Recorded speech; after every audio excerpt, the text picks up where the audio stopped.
बिस्मिल्लाहिर्रहमानिर्रहीम। अस्सलाम वालेकुम सर, आवाज़ आ रही है मेरी? और स्क्रीन में कोई इशू तो नहीं?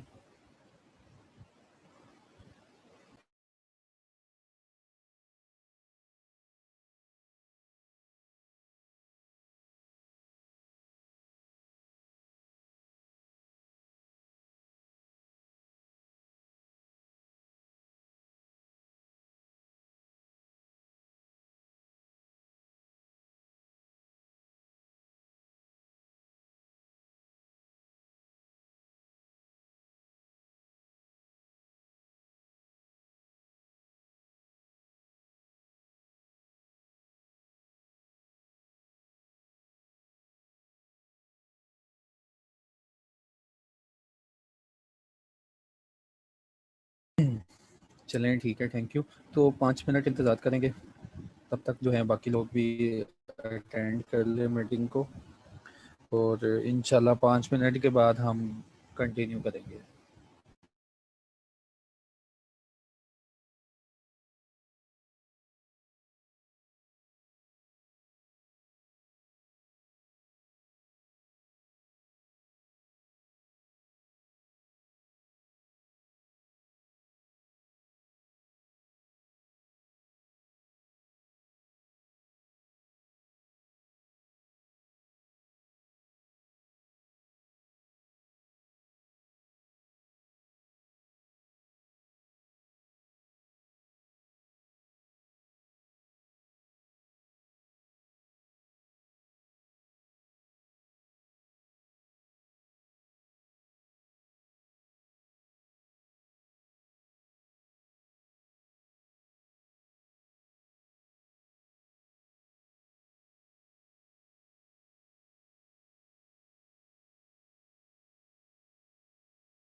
बिस्मिल्लाहिर्रहमानिर्रहीम। अस्सलाम वालेकुम। हमने कल स्टार्ट किया था the code of corporate governance और ये 2019 का कोड है। कोड ऑफ कॉर्पोरेट गवर्नेंस की कल मैंने अहमियत आपको बताई कि कोड ऑफ कॉर्पोरेट गवर्नेंस जो है इसकी क्या अहमियत है और इसका क्या इम्पेक्ट है, क्यों गवर्नमेंट जो है कोड इम्पोज करती है बोर्ड ऑफ गवर्नेंस के ऊपर। तो कल मैंने ये भी आपको बताया कि जो लिस्टेड कंपनीज होती हैं इनका इकोनॉमी पे लार्ज इम्पैक्ट होता है, इसमें बहुत ज़्यादा नंबर ऑफ पीपल्स की इन्वेस्टमेंट इन्वॉल्व होती है। तो लिस्टेड कंपनी का जब इम्पैक्ट ज़्यादा है तो इसमें एसईसीपी का कंसर्न भी ज़्यादा है, क्योंकि एसईसीपी एक ऐसी स्टैट्यूटरी ऑर्गेनाइजेशन है जो कि कंपनीज़ को कंट्रोल कर रही है कि वो कंपनीज़ ग्रोथ भी करें और लोगों को उनके साथ फेयर रिप्रेजेंटेशन के साथ चले। तो कोड ऑफ कॉर्पोरेट गवर्नेंस में इसको पढ़ाने से पहले मैंने आपको बताया था कल कि कोड होता क्या है, कि कंपनी के साथ कंपनी के स्टेक होल्डर्स इन्वॉल्व होते हैं। किसी भी कंपनी के स्टेक होल्डर्स की अगर बात की जाए, आवाज़ कट रही है, ज़रा आवाज़ का फीडबैक दें मुझे। हेलो, मुझे मैसेज आया वॉइस जो है वो डिस्टॉर्शन है। Not, no sir, clear clear है। चलें ठीक है, वॉइस मेरी क्लियर है। अगर किसी को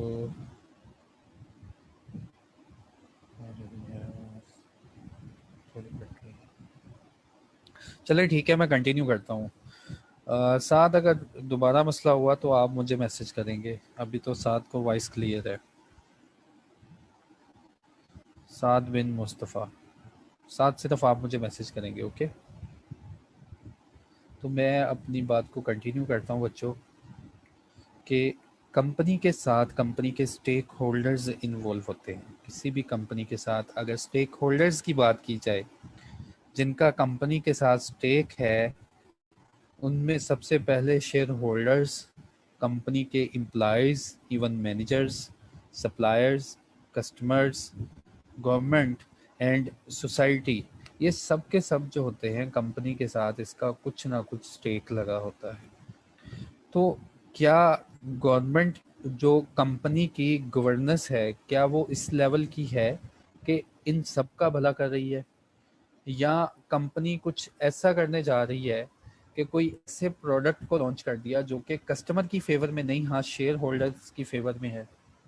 आपने देखा होगा, कई बार न्यूज़ सुनी होगी कि कंपनीज जो है अपने कस्टमर्स के साथ कैसे खेल जाती हैं, इवन के अपने एम्प्लॉयज़ के साथ कैसे वो काम कर रही होती हैं।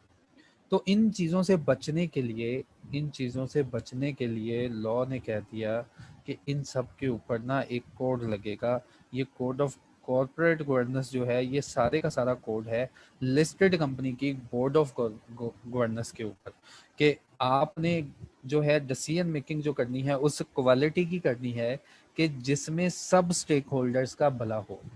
ठीक है, तो कोर्ट ने सारी की सारी रिस्ट्रिक्शंस जो है सिर्फ सेंटर पे जाके इम्पोज कर दी कि हाँ ये वो सेंटर है, ये वो बोर्ड ऑफ डायरेक्टर्स जो हैं ये डिसीजन मेकिंग में इन्वॉल्व है, तो इनकी डिसीजन मेकिंग की कुछ क्वालिटी होनी चाहिए जो कि जितने भी स्टेक होल्डर्स हैं इसमें किसी का भी नुकसान ना हो सके। तो दैट्स वाई जो कोड है, कोड को अगर एक्सप्लेन किया जाए कि किसी भी जो कोड ऑफ कॉर्पोरेट गवर्नेंस है, इसको अगर मैं इजी वर्ड में एक्सप्लेन करूं तो कोड ऑफ कॉर्पोरेट गवर्नेंस का मतलब होता है वो तरीकाकार, वो प्रोसेस जिसके ज़रिए कोई भी, जिसके ज़रिए हैंड रेज हो रहा है, एक मिनट यार। साथ वॉइस क्लियर है मेरी? हैंड रेज कर रहे हैं बच्चे, सकता है मेरा नेट का इशू है। साद बिन मुस्तफ़ा, आप मैसेज करेंगे? ठीक है, क्लियर है। अब मुझे यार किसी बच्चे ने रोकना नहीं, ठीक है, ओके। चलें अब मैं सीक्वेंस बनाने लगा हूँ। देखिए, कोड ऑफ कॉर्पोरेट गवर्नेंस क्या है, ये कहना गलत नहीं होगा कि कोड ऑफ कॉर्पोरेट गवर्नेंस एक ऐसा तरीकेकार, एक ऐसा मैकेनिज्म है जो कि एक स्टैट्यूटरी बॉडी जो है या गवर्नमेंट जो है वो यूज करती है। वो यूज करती है किसी भी कॉर्पोरेट बॉडीज को कंट्रोल और ऑपरेट करने के लिए। ये कोड ऑफ कॉर्पोरेट गवर्नेंस क्या करते हैं, इन कोड ऑफ कॉर्पोरेट गवर्नेंस में हमें पड़ता है कि जो बोर्ड ऑफ डायरेक्टर्स में बैठेंगे उनकी कंपोजिशन और उनकी डेवलपमेंट कैसे होनी चाहिए, क्योंकि यही वो लोग रिस्पॉन्सिबल हैं जो कि लिस्टेड कंपनी की डिसीजन मेकिंग में इन्वॉल्व होते हैं। इनका स्टेक कितना होना चाहिए, इनकी रेम्यूनरेशन कितनी होनी चाहिए, और इनको बता दो कि अगर कोई डिसीजन मेकिंग लेगा तो वो उसके लिए अकाउंटेबल भी होगा। फिर देयर आफ्टर इनकी ऑडिट की क्वालिटी होनी चाहिए। अगर ऑडिट की क्वालिटी होगी, अकाउंटेबिलिटी होगी, तो पब्लिक का ट्रस्ट ज्यादा होगा, ऑर्गेनाइजेशंस अच्छा परफॉर्म कर सकेंगी। और रिलेशंस विद शेयर होल्डर्स या स्टेक होल्डर्स, इनका कैसा रिलेशन और कैसे इस रिलेशन को हमने कंट्रोल करना है। तो ये 4-5 ऑब्जेक्टिव होते हैं किसी भी कोड के, जो कि एक कंट्री या एक ऑर्गेनाइजेशन बनाती है कॉर्पोरेट लेवल को कंट्रोल करने के लिए। उसके बाद कल मैंने आपको बताया था जो हमारा कोड है, कोड ऑफ कॉर्पोरेट गवर्नेंस 2019 का, उसके 4 ऑब्जेक्टिव है कि एक तो लीडरशिप स्ट्रॉन्ग होनी चाहिए, दूसरा अकाउंटेबिलिटी होनी चाहिए, तीसरा डिसीजन मेकिंग में ट्रांसपेरेंसी होनी चाहिए, जो भी डिसीजन लेने हैं ओपन लेने हैं, जो भी डिसीजन लेने हैं उनके उनमें फेयरनेस होनी चाहिए। ऐसा नहीं कि किसी भी डायरेक्टर्स का दिल किया, हाँ जी हमने ये डिसीजन लिया तो बस ले लिया। कोड ऑफ कॉर्पोरेट गवर्नेंस कहता है जो भी डिसीजन मेकिंग ली जाएगी वो पूरे एक ट्रांसपेरेंट मैनर से ली जाएगी, उसका पूरा रिकॉर्ड होगा, उसके पीछे सारी कैलकुलेशन होगी। फिर उसके बाद अगर ये तीनों बातें ऊपर वाली प्रूव हो जाएं तो चौथा जो कोड का ऑब्जेक्टिव है कि किसी भी कंपनी में ग्रोथ होगी, और ग्रोथ जब होगी तो उसके सारे के सारे स्टेक होल्डर्स खुश होंगे और डिस्ट्रीब्यूशन ऑफ वेल्थ भी होगी। तो ये एक हल्का सा कंसेप्ट है कोड का। और ये कोड फिर कल मैंने आपको बताया था कि 2019 का कोड किसने इम्पोज किया था। एससीसीपी ने एक एसआरओ इशू किया था 25 सितंबर 2019 को। इससे पहले भी कोड आते रहे हैं। सबसे पहले कोड की कहानी शुरू हुई है 2002, 2002 के बाद 2007, फिर 2012, फिर 2017। 2019 के कोड के आने से पहले ये जो 3 कोड मौजूद थे ये बहुत स्ट्रिक्ट और बहुत स्ट्रेट फॉरवर्ड थे। इनमें किसी भी किस्म की गुंजाइश नहीं थी कि आपने किसी ना किसी प्रोविजन को अगर आपने नहीं माना तो आपके ऊपर एक हैवी फाइन इम्पोज होता था। लेकिन 2019 के कोड की ये ब्यूटी है कि ये सारे का सारा फ्लेक्सिबल है। इसमें सारे का सारा फ्लेक्सिबल है। इसमें चले मैं वॉइस ठीक करता हूँ। इसमें सारे का सारा फ्लेक्सिबल है ये कोड। और इसमें जो है थोड़ा सा जो 29% है वो मैंडेटरी पोर्शन है कि उसको मान के ही चलना है, उसके अलावा गुजारा ही नहीं है। ठीक है, ये भी कल मैंने डिटेल में बता दिया था कि 2019 का कोड किसने इम्पोज किया और क्यों इम्पोज किया। क्योंकि एससीसीपी ने अपनी पावर्स जो है ये ड्राइव की हैं कंपनीज एक्ट 2017 से। उसने रेफरेंस दिया है कि मेरी पावर है सेक्शन नंबर 156 और सेक्शन नंबर 512 में कि मैं कभी भी इन कॉर्पोरेट बॉडीज को रेगुलेट करने के लिए कोई ना कोई असूल, रूल्स या रेगुलेशन इम्पोज कर सकता हूँ। ठीक है, तो इन सेक्शंस को यूज करते हुए सिर्फ और सिर्फ लिस्टेड बॉडी के लिए एक कोड बना दिया गया जिसका नाम है the code of corporate governance 2019। Code में 3 तरह की प्रोविजंस हैं, mandatory provisions, non mandatory provisions और अदर प्रोविजंस। मैंने इनको कैटेगराइज किया पूरा कोड पढ़ के, और मुझे फील हुआ कुछ ऐसी प्रोविजंस है जिनको मानने के बगैर गुजारा ही नहीं, उनको कहते हैं मैंडेटरी प्रोविजंस। और कुछ ऐसी प्रोविजंस हैं जो कि नॉन मैंडेटरी हैं, अगर आप इनको नहीं मानते तो इनका अल्टरनेटिव प्रपोज करो। ठीक है, तो कुछ है रिकमेंडेटरी प्रोविजन कि आप इनको माने या ना माने आपकी मर्जी है, लेकिन रिकमेंडेशन है कि मान लें। उसके बाद क्रिटिकल एनालिसिस कल मैंने आपको शो करवाया था कि मैंडेटरी परवियंस टोटल कोड की बनती हैं 21, नॉन मैंडेटरी परवियंस जो कि आप इनकी बात माने या इनके लिए अल्टरनेटिव प्रपोज कर दें वो है 49, और 29 जो है रिकमेंडेटरी हैं कि हम रिकमेंड कर रहे हैं ऐसा काम हो जाना चाहिए। मैंडेटरी रेगुलेशन कोड 29 कहता है मैंडेटरी रेगुलेशन का मतलब क्या है, ये डेफिनेशन उसने बताई है।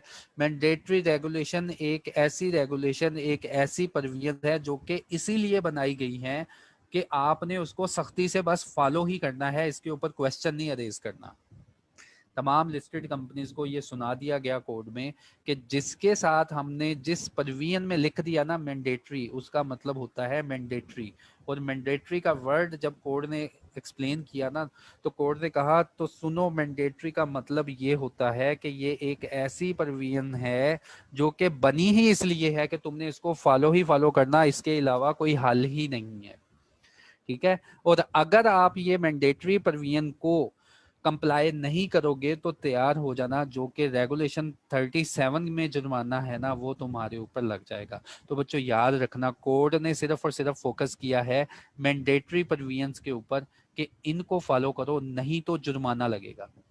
ठीक है, तो मैंडेटरी परवियंस चंद ही परवियन है, कोड का 29% बनता है, तो इजी है फॉर लिस्टेड कंपनीज के जो अहम अहम चीजें हैं उनको ही फॉलो कर लिया जाए, और जो अननेसेसरी है उनके लिए कोई रिकमेंडेशन प्रपोज कर दी जाए। तो ये बहुत अच्छी ब्यूटी है कोड 19 की। तो ये देखें, ये चंद परवियन है जो कि 2017 में भी मौजूद थी, लेकिन 2019 के कोड ने उनको ऐसे ही उठाया, उसमें चेंजिंग की। तो देखिए मैंडेटरी परवियंस कितनी है मेरे सामने, 2 4 6 और 8 मैंडेटरी परवियंस हैं। ये स्लाइड आपको मिल जाएगी, इसमें देख लेना मैंडेटरी परवियंस। तो सबसे पहले आज हमने डिस्कस करना है कंपोजिशन ऑफ बोर्ड। हमने लिस्टेड कंपनी का बोर्ड बनाना है, पूरा एक स्ट्रक्चर क्रिएट करना है। तो बोर्ड बनाने के लिए पहले उन्होंने बताया number of directorship. Number of directorship जो है सेक्शन नंबर 155 में कुछ नहीं बताया। 155 में सेक्शन जो था खामोश था कि एक पर्सन सिर्फ उतनी ही डायरेक्टरशिप रखेगा जो हम उसको स्पेसिफाई करेंगे, और क्या स्पेसिफाई करेंगे ये कहने के बाद कंपनीज एक्ट खामोश हो गया था। तो क्या स्पेसिफाई करेंगे वो यहाँ पे स्पेसिफाई होता है, रेगुलेशंस आती हैं। इस वक्त जो मैंडेटरी रेगुलेशन है वो ये है कि कोई पर्सन भी हमें ऐसा नजर ना आए जिसकी पब्लिक या जिसकी लिस्टेड कंपनी में डायरेक्टरशिप ऐसी हो जो जिसका नंबर 7 से ज्यादा हो। तो मोर देन 7 डायरेक्टरशिप आप हेल्ड नहीं कर सकते। तो ये जो है मैंडेटरी प्रोविजन है, इसको मानना ही मानना है, इसके अलावा मानने के अलावा कोई चारा ही नहीं है। उसके बाद कंपोजिशन ऑफ बोर्ड। देखें, किसी भी लिस्टेड कंपनी का बोर्ड बनाने से पहले ना आपको एक स्ट्रक्चर समझने की जरूरत है कि जो बोर्ड ऑफ डायरेक्टर्स होंगे उसमें कौन सा नंबर, कितने डायरेक्टर किस नंबर के और किस कैटेगरी के होने चाहिए। कंपोजिशन ऑफ बोर्ड में कोड ने कहा था कि बोर्ड ऐसा होना चाहिए जो कि उसकी स्किल्स और उसमें डाइवर्सिटी हो, डिफरेंट स्किल्स के लोग बैठे हों। तो कंपोजिशन ऑफ बोर्ड देखी जाए ना तो इसमें 1/3 पोर्शन आता है, 1/3 एटलीस्ट, कम से कम 1/3 पोर्शन आता है इंडिपेंडेंट डायरेक्टर का। कि लिस्टेड कंपनी का जो बोर्ड ऑफ डायरेक्टर होगा उसमें एटलीस्ट कम से कम जो है 1/3 इंडिपेंडेंट इंडिपेंडेंट डायरेक्टर होंगे। एटलीस्ट का मतलब कम से कम। उसके बाद एग्जीक्यूटिव डायरेक्टर जिसमें सीईओ और चेयरमैन, जिसमें सीईओ भी शामिल है। एग्जीक्यूटिव डायरेक्टर जिसमें सीईओ भी शामिल है, वो भी मैक्सिमम 1/3 होंगे।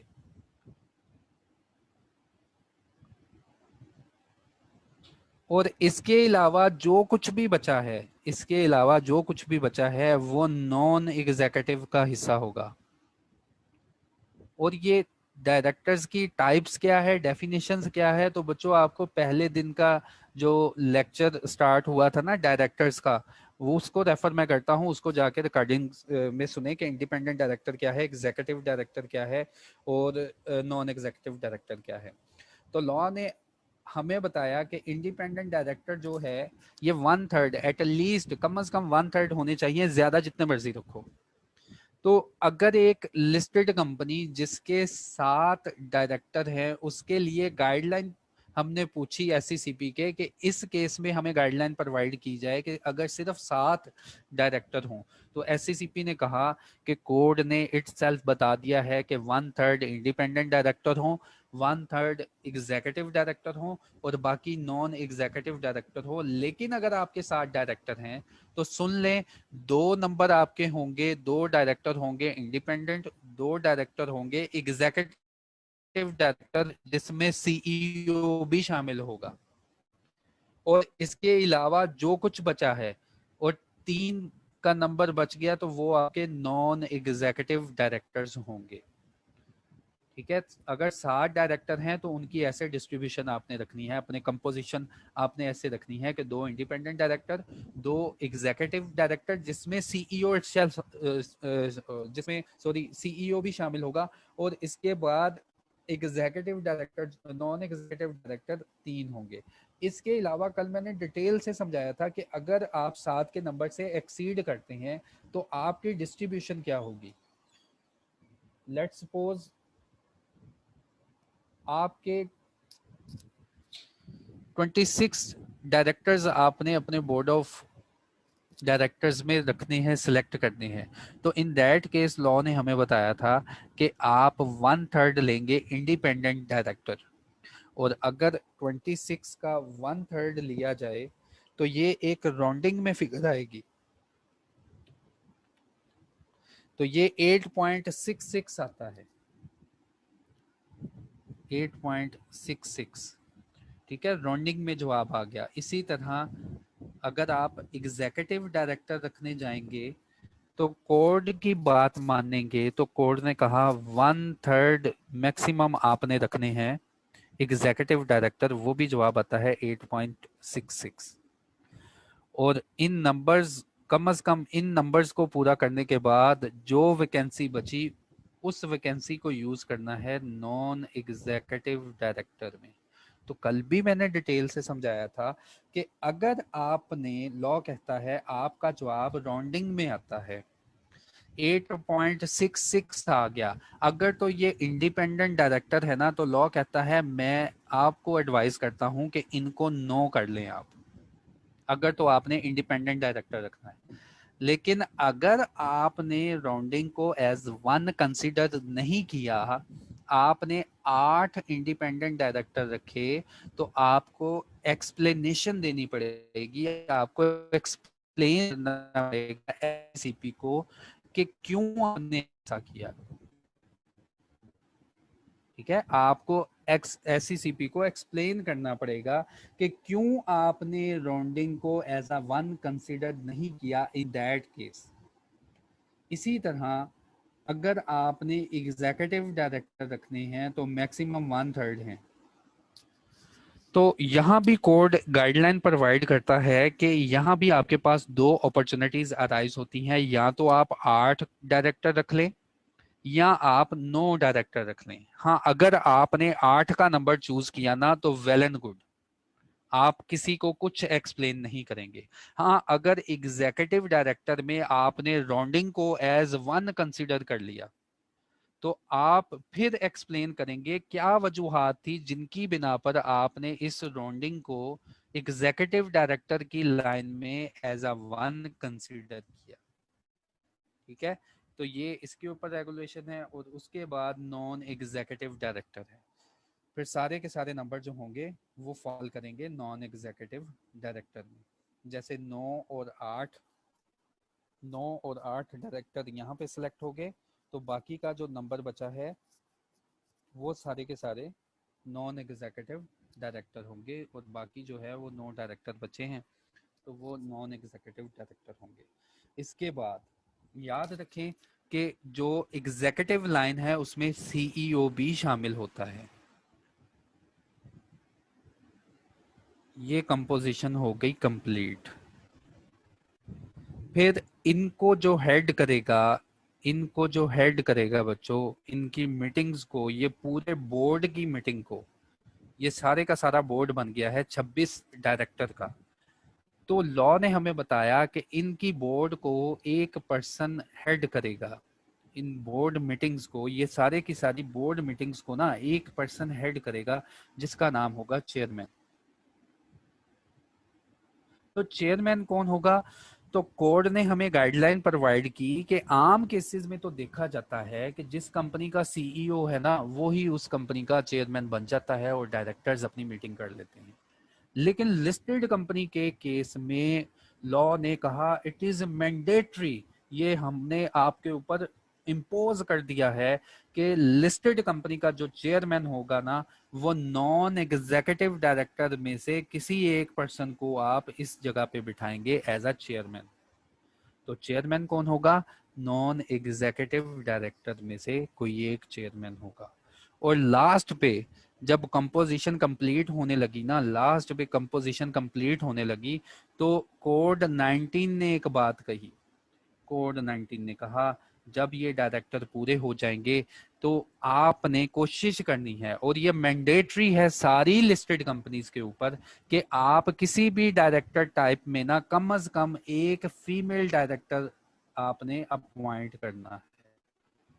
ठीक है, ये सारे डायरेक्टर रखने के बाद आपने ये भी कोशिश रखनी है, और इसके साथ भी मैंडेटरी का वर्ड है, इट इज मैंडेटरी कि आप जो है इन सारे डायरेक्टर्स में से कम एक फीमेल डायरेक्टर को भी जगह दें।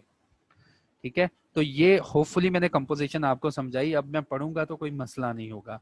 डाइवर्सिटी की रेगुलेशन है कि बोर्ड ऑफ डायरेक्टर्स जो हैं उनमें डिफरेंट कैपेसिटीज, डिफरेंट डाइवर्सिटीज और उनके डिफरेंट नॉलेज, स्किल्स वगैरह, एक्सपीरियंस वगैरह होने चाहिए।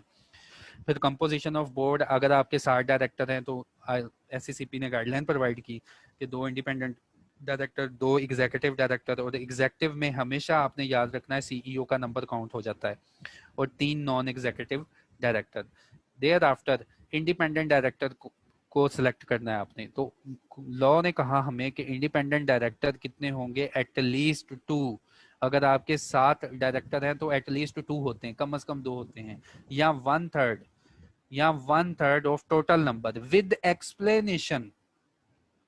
विद एक्सप्लेनेशन, अब इस लाइन को पढ़ लेना, समझ आ जाएगी सारी कहानी। With explanation of fraction not rounded up as 1। समझ आ गई आप लोगों को? अगर आपने 1/3 इंडिपेंडेंट डायरेक्टर रखने हैं ना, राउंडिंग आ गई 1 कर लिया तो कोई एक्सप्लेनेशन नहीं। हाँ, अगर आपके इंडिपेंडेंट डायरेक्टर हैं और आपने उन इंडिपेंडेंट डायरेक्टर्स को एज अ राउंडिंग यूज नहीं किया, राउंडिंग को 1 नहीं बनाया, तो ये देखो विद एक्सप्लेनेशन, आपको एक्सप्लेन करना पड़ेगा कि आपने fraction, with explanation of fraction not rounded up as 1, आपने क्यों उसको एज 1 कंसिडर नहीं किया। तो देखें, ये मैंडेटरी प्रोविजन है हर लिस्टेड कंपनी के ऊपर कि वो अपने बोर्ड में इंडिपेंडेंट डायरेक्टर को अपॉइंट करेगी जो कि 2 या 1/3 होंगे। अगर लिस्टेड कंपनी राउंडिंग को यूज नहीं करेगी तो वो एक्सप्लेन करेगी रीजन कंप्लायंस रिपोर्ट में भी कि आपने फ्रैक्शन को क्यों राउंड अप नहीं किया। ठीक है, तो मैंडेटरी है कंपनी के ऊपर, लिस्टेड कंपनी के ऊपर, कि वो अपने बोर्ड में इंडिपेंडेंट डायरेक्टर बैठाएं। और इंडिपेंडेंट डायरेक्टर क्या होते हैं, मैं अभी यहाँ पे आपको याद करवाऊंगा कि इंडिपेंडेंट डायरेक्टर क्या होते हैं और हमने इनको कहाँ से सिलेक्ट करना होता है।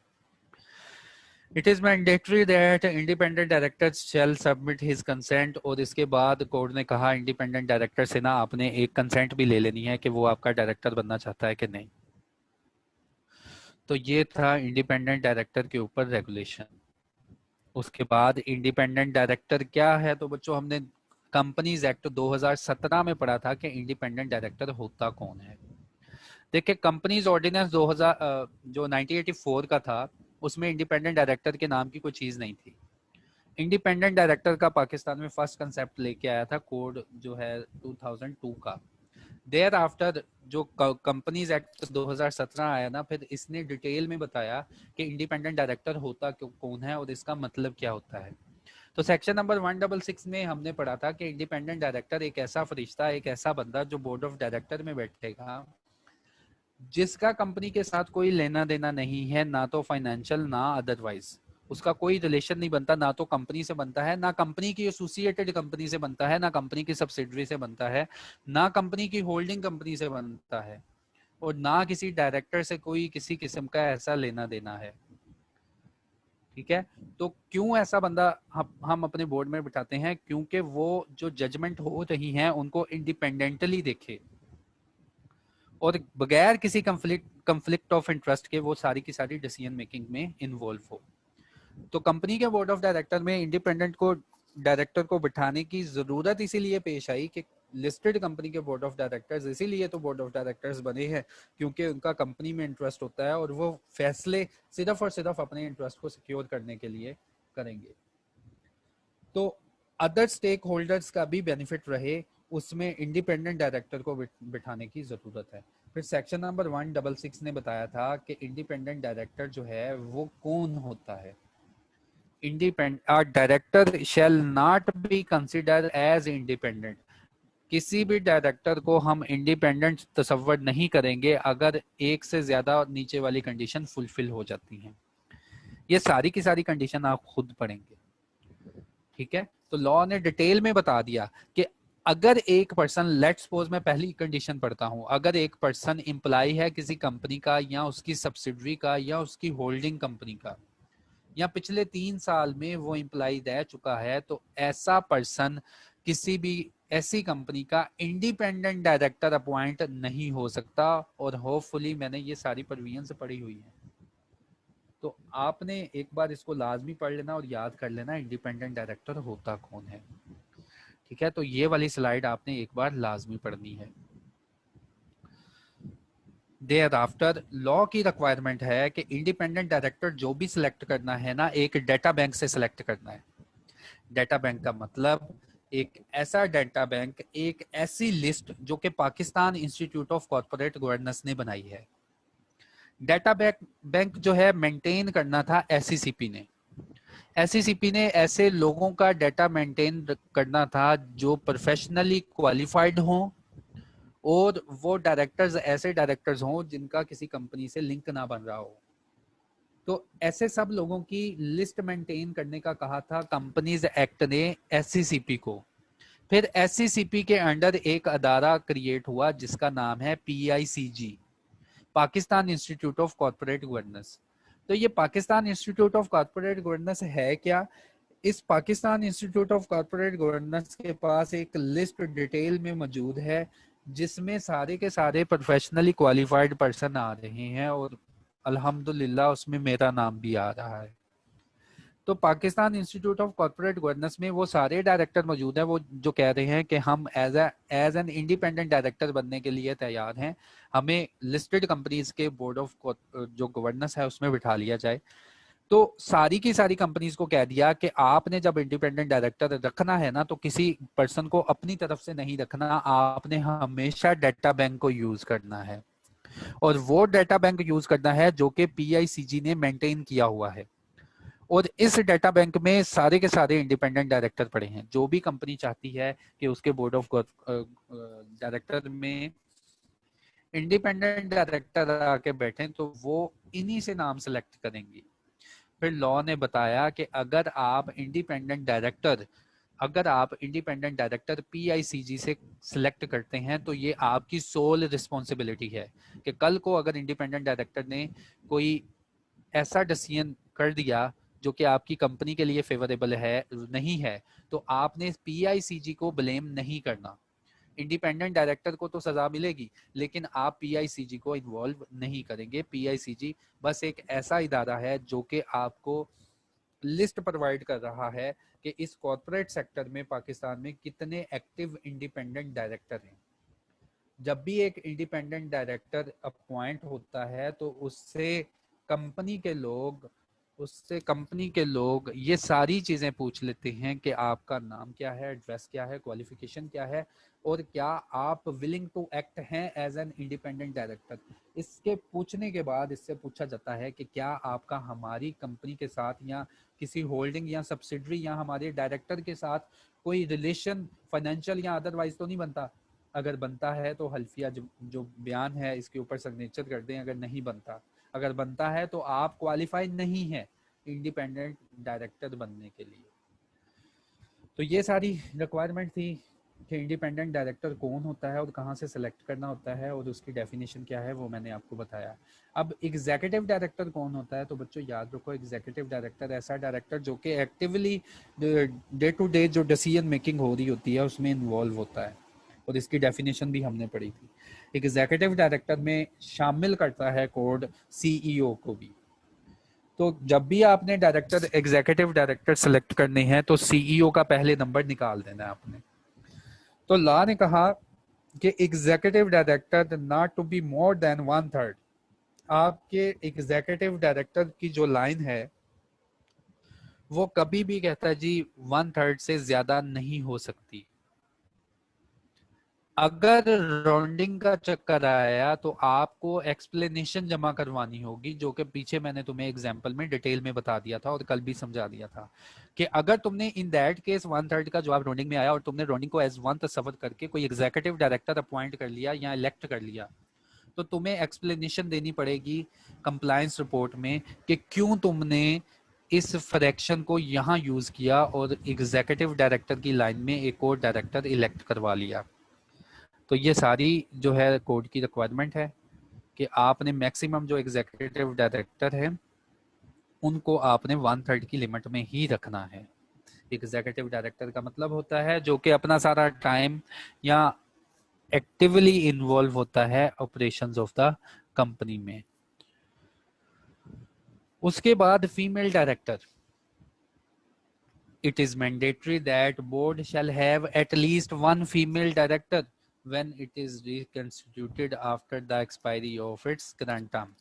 तो कोड ने कहा कि अभी तो आपके पास अगर फीमेल डायरेक्टर नहीं है तो अपना काम चला ले, लेकिन नेक्स्ट टाइम जब भी इलेक्शन होगा तो कोड 2019 का आ गया है, तो ये मैंडेटरी है सब पे कि जब भी आपका बोर्ड रिकंस्टिट्यूटेड हो, जब भी आप अपना बोर्ड ऑफ डायरेक्टर बनाने लगें, तो आप सब लिस्टेड कंपनी सुन लें कि एक फीमेल डायरेक्टर को अपने बोर्ड में आपने इंक्लूड करना है।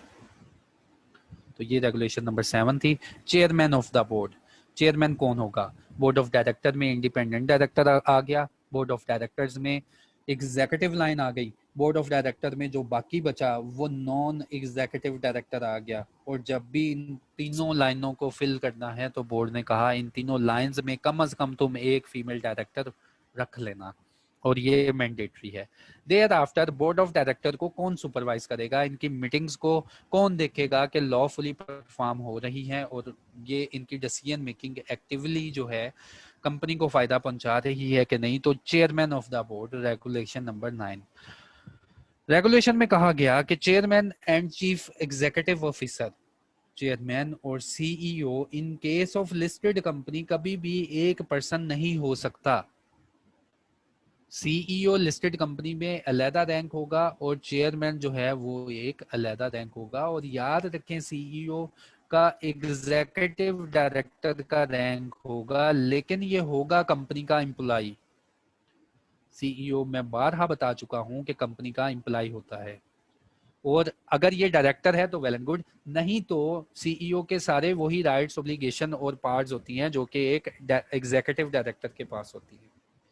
तो यहाँ पे बता दिया गया कि चेयरमैन और चीफ एग्जीक्यूटिव ऑफिसर कभी भी एक पर्सन नहीं हो सकता, और चेयरमैन जो हो आपने सेलेक्ट करना है तो कंपनी जो लिस्टेड कंपनीज होंगी वो अपना चेयरमैन सेलेक्ट करेंगी नॉन एग्जीक्यूटिव डायरेक्टर्स में से।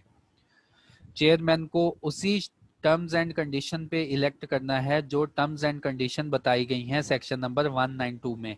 और कल ही मैंने सेक्शन नंबर 192 पढ़ाया था कि चेयरमैन जब अपॉइंट कर लिया जाता है तो बोर्ड ऑफ डायरेक्टर्स जो होते हैं, मैंने दोबारा यहाँ पे पेस्ट किया सेक्शन नंबर 192 के बोर्ड ऑफ डायरेक्टर्स जो होते हैं वो चेयरमैन की रूल्स एंड रिस्पॉन्सिबिलिटीज उसको बताते हैं कि चेयरमैन को within 14 days from the date of election appoint कर लिया जाता है।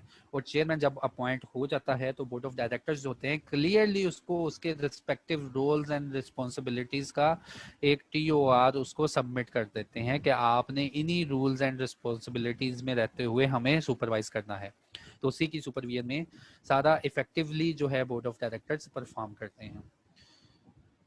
इसके बाद चेयरमैन हो गया, और चेयरमैन याद रखना है, कल भी पढ़ाया था कि नॉन एग्जीक्यूटिव डायरेक्टर की ही लाइन में से किसी चेयरमैन को सिलेक्ट करना है, और चेयरमैन कभी भी सीईओ नहीं हो सकता। Representation of minority share holders, ऐसे शेयर होल्डर्स जो कि लिस्टेड कंपनी के साथ जुड़े हुए हैं लेकिन उनकी जो शेयर होल्डिंग है बहुत ही कम है, तो इन दैट केस रिकमेंडेशन है, मैंडेटरी नहीं, ना इसको ना ये नॉन मैंडेटरी प्रोविजन है। तो रिकमेंडेशन है कोड की कि जो ये रेगुलेशन नंबर 5 है, कोड की रेगुलेशन नंबर 5 में कोड ने रिकमेंड किया कि यार जो आपके मिनॉरिटी शेयर होल्डर्स हैं उनको आप फैसिलिटेट करें, उनको बाय थ्रू प्रॉक्सी फैसिलिटेट करें कि बोर्ड ऑफ डायरेक्टर में आपकी भी कोई ना कोई नॉमिनेशन होनी चाहिए। तो बोर्ड कोड ने बताया जो मिनॉरिटी शेयर होल्डर्स हैं जब भी इनको नोटिस भेजोगे मीटिंग का तो उसके साथ एक प्रॉक्सी फॉर्म भेज देना, और डायरेक्टर का जब भी इलेक्शन होगा तो उनको एक नॉमिनेशन का फॉर्म भी भेज देना कि minority directors, minority share holders, ये कंपनी का स्ट्रक्चर है और इतनी इतनी परसेंट की मिनॉरिटी जो है वो कंपनी में मौजूद है और इतने परसेंट की मेजोरिटी कंपनी में मौजूद है। तो जितने भी मिनॉरिटी शेयर होल्डर्स हैं, कोर्ट की रिकमेंडेशन है, क्या पता कल को ये कंपलसरी हो जाए, लेकिन अभी ये रिकमेंड कर रहे हैं कि जब भी इलेक्शन होना तो मिनॉरिटी शेयर होल्डर्स में से किसी एक रिप्रेजेंटेटिव को अपने बोर्ड में बिठा लेना उनका डायरेक्टर बन के। ठीक है, तो कोड रेगुलेशन नंबर 5 है कि मिनॉरिटी शेयर होल्डर को भी आप अपने इलेक्शन में हिस्सा दें बाय थ्रू रिप्रेजेंटेशन, कि मिनॉरिटी शेयर होल्डर्स किसी को रिप्रेजेंट कर देंगे कि इसको लाजमी डायरेक्टर बनाया जाए, हमारे जो भी वोट्स हैं और जो भी डिसीजन मेकिंग है, ये वाला डायरेक्टर जिसको हम रिप्रेजेंट कर रहे हैं पर्सन, इसको बोर्ड में बिठाया जाए। तो कोड कहता है कि ऐसे पर्सन को आप अपने बोर्ड में बिठा लें। Remuneration of directors, composition of board complete करने के बाद, एग्जीक्यूटिव लाइन कंप्लीट करने के बाद, इंडिपेंडेंट डायरेक्टर कंप्लीट करने के बाद, फीमेल डायरेक्टर कंप्लीट करने के बाद, representative of minority share holders की रिकमेंडेशन देने के बाद, अब हमारा टाइम आ गया है कि हम ये पढ़ लें कि इनको डायरेक्टर्स जो परफॉर्म करेंगे इनको पैसे कहाँ से मिलेंगे। तो remuneration of directors, formal policy, board shall have in place a formal policy and transparent procedure for fixing the remuneration packages of individual directors for attending the meeting of the board and its committee. Board of directors जो है एक formal policy बनाएंगे, एक policy बनाएंगे detail में कि किस director को कितने पैसे मिलने चाहिए और एक मीटिंग को अटेंड करने के लिए क्या फी होगी। तो वो सारी एक फॉर्मल पॉलिसी बनाएंगे, लेकिन इख्तियार जनरल मीटिंग के पास है determination of remuneration. No director shall determine his own remuneration, and level of remuneration shall be appropriate and commensurate with the level of responsibility and expertise to attract and retain the director needed to govern the affairs of the company successfully. तो law ने कहा कोई भी director अपनी तनख्वाह खुद नहीं रखेगा, और फिर लॉ ने ये भी बता दिया, कोड ने ये भी बता दिया कि तनख्वाह इतनी होनी चाहिए जो कि डायरेक्टर के लेवल की हो, जो उसकी क्वालिफिकेशन और जो उसकी एक्सपर्टीज है उसके लेवल की सैलरी हो, ताकि डायरेक्टर जो है एक्टिवली कंपनी के अफेयर्स में परफॉर्म करता रहे। And to encourage the value addition provided that it shall not be at a level that could be provided to compromise their independence, और इतनी रेम्यूनरेशन नहीं होनी चाहिए जो कि उनकी इंडिपेंडेंस को कंप्रोमाइज कर दे। तो लेवल जो है डायरेक्टर की रेम्यूनरेशन का वो जनरल मीटिंग तय करेगी। Process adopted for determination of director remuneration shall be comply with the provision of this act and the company article of association. तो बात को ज़रा यहाँ पे समझना है आपने। पहले उन्होंने कह दिया कि बोर्ड ऑफ डायरेक्टर्स जो है ना एक पॉलिसी बनाएंगे जिसमें लिखा होगा कि एक मीटिंग को अटेंड करने की क्या फ़ी है, अगर डायरेक्टर ने एक्टिवली परफॉर्म करना है एग्जीक्यूटिव लाइन में तो उसकी क्या फ़ी है, इंडिपेंडेंट डायरेक्टर की क्या फ़ी होगी। तो ये सारी फ़ी मुकर्रर करने के बाद रेगुलेशन नंबर 17 ने कहा इतनी फ़ी कम ना रखना कि डायरेक्टर को सूट ही ना करे और वो एक्टिवली परफॉर्म ना करे, उसकी मोटिवेशन ना रहे डिसीजन मेकिंग में, और इतनी ज़्यादा ना कर देना कि वो उसकी डिसीजन मेकिंग ही बाइस्ड हो जाए। लेकिन फिर बताया कि कंपनी जो है ना ये सारा प्रोसेस करेगी, कंपनी जैसा कि प्रोविजंस बताई गई हैं कंपनीज एक्ट में और कंपनी के आर्टिकल में जो लिखा हुआ है ना उसको फॉलो करके आप ये सैलरी डिटरमिन करेंगे। तो बच्चों अगर कंपनीज एक्ट को देखा जाए ना कि डायरेक्टर की सैलरी कैसे रखनी है तो बहुत ही सख्त रेगुलेशन आप पढ़ के आए हैं। आपको याद होगा interested director not to participate, कि जो भी डायरेक्टर जिसका कंसर्न या इंटरेस्ट डील होने लगा है वो तो मीटिंग में बैठेगा ही नहीं। तो जो भी कंट्रैक्टर अरेंजमेंट हमने डायरेक्टर से करनी है वो सारे सेक्शन इसके ऊपर अप्लाई हो जाने हैं।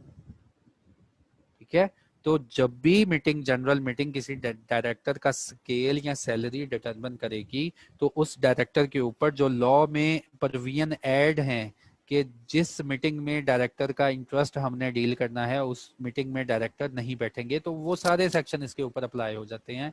कोड ने सिर्फ गाइडलाइन प्रोवाइड की कि इनकी तनख्वाह जो है वो इतनी होनी चाहिए जितनी के पॉलिसी में लिखा हुआ है और वो पॉलिसी कंपनी के आर्टिकल्स के मुताबिक हो। और जब ये पॉलिसी तुमने अप्रूव करवानी है ना जनरल मीटिंग में तो सारे के सारे वो सेक्शन अप्लाई होंगे जो कि कंपनीज एक्ट 2017 में बता दिए गए हैं कि जो भी डायरेक्टर है जिसका भी इंटरेस्ट डील होगा उधर एक डिटेल हम सेक्शन पढ़ के आए हैं, वो सारा सेक्शन अप्लाई हो जाएगा।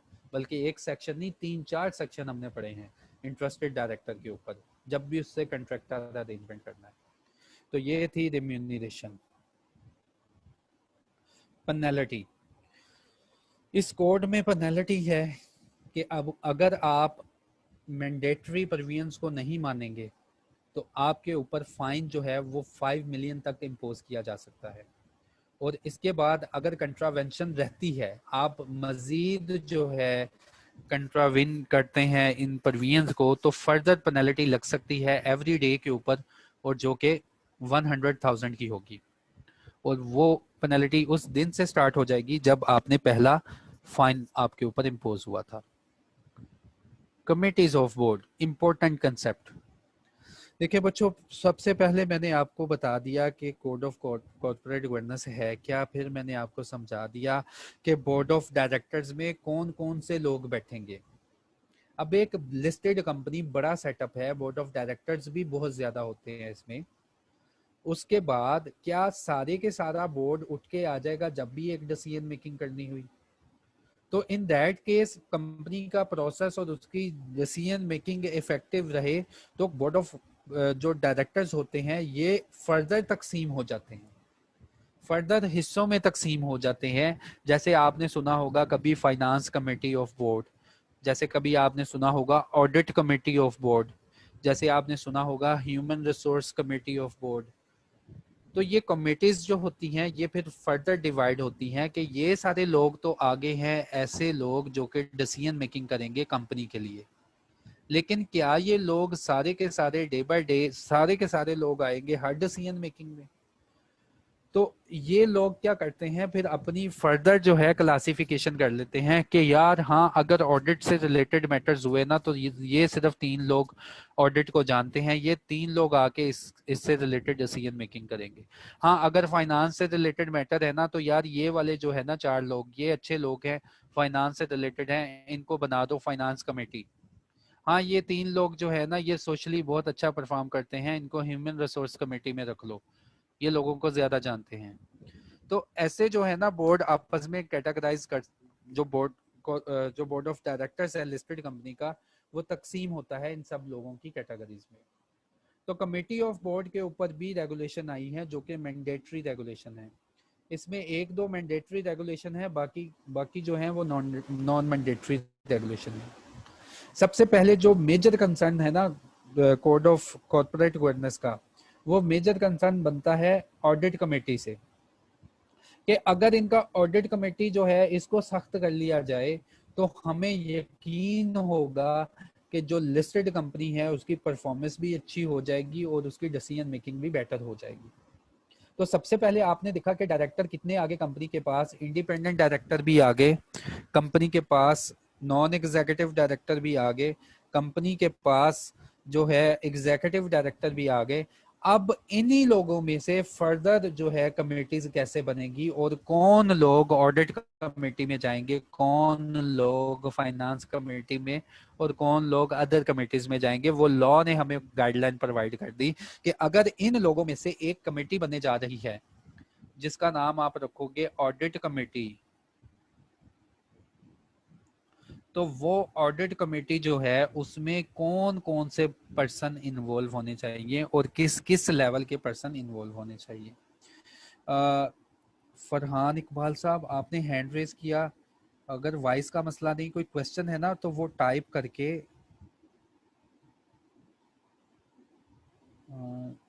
करके मुझे भेज सकते हैं आप। वॉइस क्लियर है साथ मेरी? साथ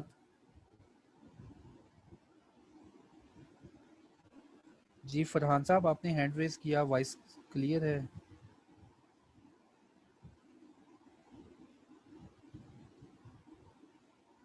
ऑलमोस्ट क्लियर। जी फरहान साहब, आपने हैंड रेज किया तो आप सर ऐसा करें, आप मैसेज टाइप करें, जो भी क्वेश्चन है उसको मैं रिप्लाई करूंगा। तो चलें, बोर्ड की कंपोजिशन कंप्लीट करने के बाद देखते हैं ऑडिट कमेटी बनने जा रही है इन लोगों की, और कोड जो है 19 का वो हमें क्या गाइडलाइन प्रोवाइड करता है। कोड 19 ने कह दिया इट इज मैंडेटरी, इसके अलावा कोई हल नहीं है। It is mandatory that audit committee shall be constituted by board keeping in view the following requirements. Law ने कह दिया, ये इम्पोज कर दिया मैंने कि ऑडिट कमेटी में ये लोग जाएंगे और इनको ऐसे ही बनाना है। Board shall establish an audit committee of at least 3 members. Court ने बता दिया कि हर लिस्टेड कंपनी का बोर्ड एक कमेटी बनाएगा जिसमें कम अज कम 3 मेंबर तो लाजमी होंगे। उन 3 मेंबर में कौन कौन लोग शामिल होंगे? उसमें एक नॉन एग्जीक्यूटिव डायरेक्टर होंगे और उसमें एटलीस्ट 1 इंडिपेंडेंट डायरेक्टर होगा। तो जब भी ऑडिट कमेटी बनानी है, लॉ ने कहा कि उसमें सिर्फ और सिर्फ नॉन एग्जीक्यूटिव डायरेक्टर और कम अज कम एक तो इंडिपेंडेंट डायरेक्टर तुमने रखना ही है। ओके, तो बोर्ड ये जो बोर्ड हमने बनाया था जिसमें executive director, non executive director और इसमें इंडिपेंडेंट डायरेक्टर थे, तो हमने एक ऑडिट कमेटी बनाई। लॉ ने कहा ऑडिट कमेटी बनानी है, तो हमने एक ऑडिट कमेटी बनाई। तो इस कमेटी में इंडिपेंडेंट डायरेक्टर से एक डायरेक्टर लेंगे, कम से कम, ज्यादा भी ले सकते हैं लेकिन कम से कम एक डायरेक्टर, अगर 3 नंबर रखने हैं। तो बाकी के जो 2 नंबर होंगे वो आप कहता है जी नॉन एग्जीक्यूटिव डायरेक्टर भी रख सकते हैं, आपकी मर्जी है। तो ऑडिट कमेटी प्योरली आपने बनानी है 2 डायरेक्टर के कॉम्बिनेशन से, एक इंडिपेंडेंट डायरेक्टर और बाकी जो है नॉन एग्जीक्यूटिव डायरेक्टर। क्यों ऑडिट कमेटी में इनको रखा गया? सेंस बनती है यार कि नॉन एग्जीक्यूटिव डायरेक्टर भी ऐसा डायरेक्टर है जिसका कोई इतना खास इंटरेस्ट नहीं है कंपनी में, ठीक है, वो बेनिफिशियल ओनर नहीं है कंपनी का, उसकी शेयर होल्डिंग 10% से बिलो ही है। और उसके बाद इंडिपेंडेंट डायरेक्टर तो बिल्कुल ही इसका कंपनी के साथ कोई लिंक नहीं बनता। तो इसीलिए इन लोगों को ऑडिट में रखा गया कि ऑडिट कमेटी में ये डायरेक्टर्स जो हैं ये इन्वॉल्व होंगे। फिर चेयरमैन, उस कमेटी को चेयर कौन करेगा? ऑडिट कमेटी बन गई, ये जब मीटिंग किया करेंगे 3 लोग, कम से कम 3 रखे हैं ना, ज्यादा भी हो सकते हैं। जब भी ये मीटिंग करेंगे तो इनकी मीटिंग को लॉफुली कौन सुपरवाइज करेगा? तो लॉ ने कह दिया जो तुमने इंडिपेंडेंट डायरेक्टर रखा है ना इस कमेटी में, वो ही इस कमेटी का हेड होगा। वही इस कमेटी का चेयरमैन होगा। तो देखें ऑडिट कमेटी रेगुलेशन 27, बोर्ड जो है उसके ऊपर मैंडेटरी करार दे दिया कि जब को बोर्ड बन जाता है किसी भी लिस्टेड कंपनी का तो वो एक ऑडिट कमेटी बनाएगा। ऑडिट कमेटी जो है उसमें नॉन एग्जीक्यूटिव डायरेक्टर और एटलीस्ट कम से कम एक इंडिपेंडेंट डायरेक्टर शामिल होगा। चेयरमैन इस कमेटी का कौन होगा? चेयरमैन इस कमेटी का सिर्फ और सिर्फ इंडिपेंडेंट डायरेक्टर होगा। और बात याद रखें, लॉ ने मना कर दिया कि ये वो वाला इंडिपेंडेंट डायरेक्टर होना चाहिए, ये वो वाला इंडिपेंडेंट डायरेक्टर होना चाहिए जो कि चेयरमैन ऑफ द बोर्ड ना हो, जो पूरे बोर्ड की मीटिंग को सुपरवाइज कर रहा हो, वो वाला चेयरमैन रिक्वायरमेंट नहीं है। यहाँ पे किसी ऐसे पर्सन को चेयरमैन बनाना है जो कि सिर्फ और सिर्फ इंडिपेंडेंट डायरेक्टर हो। Board shall satisfy itself that at least one member of the audit committee shall be financially literate। और ऊपर वाली दो कंडीशन पूरी करने के बाद आपने किसी ऐसे पर्सन को ऑडिट कमेटी में बैठने की इजाजत देनी है, ऐसा पर्सन लाजमी इन्वॉल्व करना है जो कि फाइनेंस को जानता हो। और फाइनेंशियल लिटरेट की डेफिनेशन कोड ने डिटेल में बताई है कि मेरी नजर में फाइनेंशियल लिटरेट कौन सा पर्सन है। तो फाइनेंशियल लिटरेट की अभी थोड़ी देर में डेफिनेशन पढ़ लेंगे। फिर चौथी रेगुलेशन है, ऑडिट कमेटी जो है कंपनी की वो एक सेक्रेटरी अपॉइंट करेगी जो कि इनको बताया करेगा कि आपकी मीटिंग है, आपने कौन सा एजेंडा डील करना है। तो ऑडिट कमेटी जो है वो अपना एक सेक्रेटरी अपॉइंट करेगी, जो सेक्रेटरी क्या होगा, या तो कंपनी का ही पहले से मौजूद सेक्रेटरी होगा या हेड ऑफ इंटरनल डिपार्टमेंट होगा। तो ये जो ऑडिट कमेटी जो के बोर्ड ने निकाली है इन सारे मेंबर्स से, ये ऊपर एक बोर्ड हमने क्रिएट किया था, इससे अब ये ऑडिट कमेटी बनी है। तो इसकी कंपोजिशन लॉ ने क्या बताई हमें? इसकी लॉ ने कंपोजिशन बताई कि इसमें कम से कम एक इंडिपेंडेंट डायरेक्टर तो रखो, ज्यादा जितने रखने तुम्हारी मर्जी, लेकिन एक इंडिपेंडेंट डायरेक्टर रखो। और जो इंडिपेंडेंट डायरेक्टर होगा ना वो इस कंपनी को चेयर करेगा, सॉरी वो इस मीटिंग को चेयर करेगा, वो इस मीटिंग की डिसीजन मेकिंग को रेगुलेट करेगा और देखेगा कि एजेंडा आइटम वैसे ही डील हो रही हैं। फिर उसके बाद सेक्रेटरी जो है, ये जो पर्सन बैठा हुआ है सेक्रेटरी, जो कि इस मीटिंग को बताएगा इन लोगों को कि आपने कौन सी एजेंडा आइटम को डील करने के लिए आना है, इनकी मीटिंग करने के लिए फैसिलिटेट करेगा। तो लॉ ने कहा ये जो पेंट कोट पहन के बैठा हुआ है ना बंदा, ये या तो कंपनी का मौजूदा सेक्रेटरी होगा, उसको रख लो, या हेड ऑफ इंटरनल डिपार्टमेंट, जो हेड ऑफ इंटरनल ऑडिट का जो पर्सन है कंपनी में, उसको आप सेक्रेटरी आप अपना बना सकते हैं। तो ये सारी कंपोजिशन मैंने आपको समझा दी कि जो ऑडिट कमेटी है बोर्ड की उसमें कौन कौन पर्सन बैठेंगे। फिर कम से कम इसमें एक पर्सन ऐसा होना चाहिए, कम से कम एक पर्सन, चाहे वो इंडिपेंडेंट डायरेक्टर हो जाए या वो नॉन एग्जीक्यूटिव हो जाए, कम से कम एक पर्सन लाजमी ऐसा हो जो कि फाइनेंस को जानता हो बड़ी अच्छी तरीके से। और फाइनेंशियल लिटरेट की डेफिनेशन क्या है? फाइनेंशियल लिटरेट की डेफिनेशन है ये। फाइनेंशियल लिटरेट का मतलब क्या है? फाइनेंशियल लिटरेसी का मतलब ये है कि कोई ऐसा पर्सन जो कि किसी रिकग्नाइज्ड बॉडी का प्रोफेशनल अकाउंटेंट हो, ये मेरी और आप लोगों की बात हो रही है, जो कि आईसीएमए से डिग्री लेने के बाद क्वालिफाइड हो। अगर ये पर्सन नहीं मिलता, has post graduate degree in finance from university या इक्विवेलेंट जो है डिग्री, वो भी चल जाएगी। और उसके पास at least 10 years of experience of audit का हो, उसके पास ऑडिट कमेटी का एज अ मेंबर 10 इयर्स का एक्सपीरियंस हो, और उसके पास 20 साल का एक्सपीरियंस हो सीनियर मैनेजमेंट का।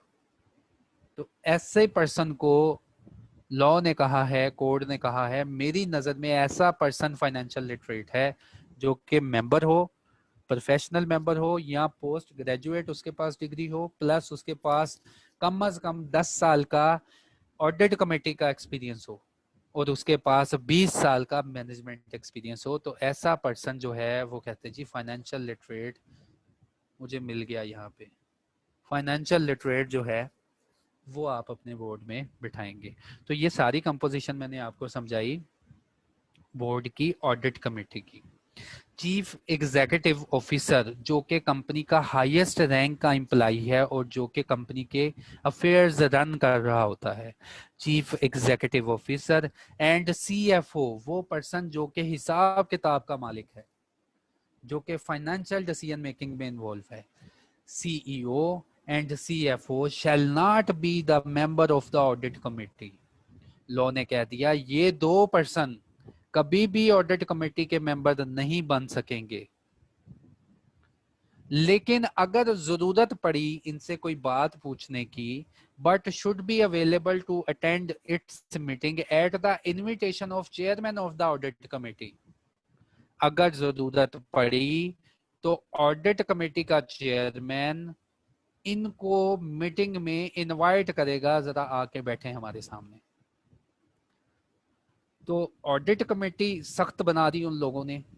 ऑडिट कमेटी में independent director, non executive director है और उनको हेड करेगा इंडिपेंडेंट डायरेक्टर। फिर सेक्रेटरी जो है हेड ऑफ इंटरनल ऑडिट का बना लो या सेक्रेटरी पहले से मौजूद कर लो। फिर जो हाईएस्ट रैंक का एम्प्लॉय है वो इसमें नहीं बैठ सकेगा। हाईएस्ट रैंक का एम्प्लॉय मतलब सीईओ और सीएफओ इसमें नहीं बैठ सकेगा इस कमेटी में। हाँ, अगर इनकी लॉ कहता है जरूरत है ना कमेटी में किसी मैटर के ऊपर, तो कमेटी का जो चेयरमैन है वो इनको इनवाइट करेगा कि हमारी मीटिंग होने वाली है, आपकी जरूरत है, आप जरा आए। तो audit committee shall meet the external auditors. जो ऑडिट कमेटी होगी ना, फिर उसके बाद कंपनी अपना ना सालाना ऑडिट करवाती है। तो लॉ ने कहा ऑडिट कमेटी जो है ना एक्सटर्नल ऑडिटर से मिलेंगी, जो भी उनके ऑडिटर्स होंगे, without CFO and head of internal audit. Audit committee सारी की सारी लॉ ने कहा एक्सटर्नल ऑडिटर से मिलेगी। और जब मुलाकात होगी तो सीएफओ नहीं मौजूद होना चाहिए और ना आपकी कंपनी का हेड ऑफ इंटरनल ऑडिट वहां पे प्रेजेंट हो। इनकी गैर मौजूदगी में ऑडिट कमेटी के ऊपर लाजिम कर दिया कि जो भी लिस्टेड कंपनी का ऑडिट करने आएगा उसके साथ कंपनी के ऑडिट कमेटी की मीटिंग लाजमी होगी।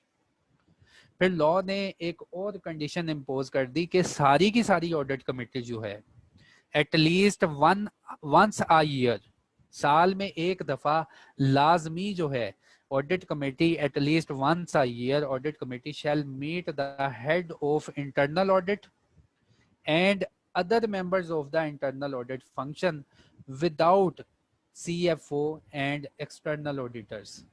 ऑडिट कमेटी सारी की सारी साल में एक दफा हेड ऑफ इंटरनल ऑडिट के साथ मुलाकात करेगी और अदर मेंबर्स जो हैं, जो इंटरनल ऑडिट में मौजूद हैं अदर मेंबर्स, उनके साथ मुलाकात करेगी। लेकिन ये मुलाकात होगी सीएफओ और एक्सटर्नल ऑडिटर की गैर मौजूदगी में। फिर ये मैंडेटरी करार दे दिया गया। It is mandatory that board of every company shall determine the terms of reference of the audit committee.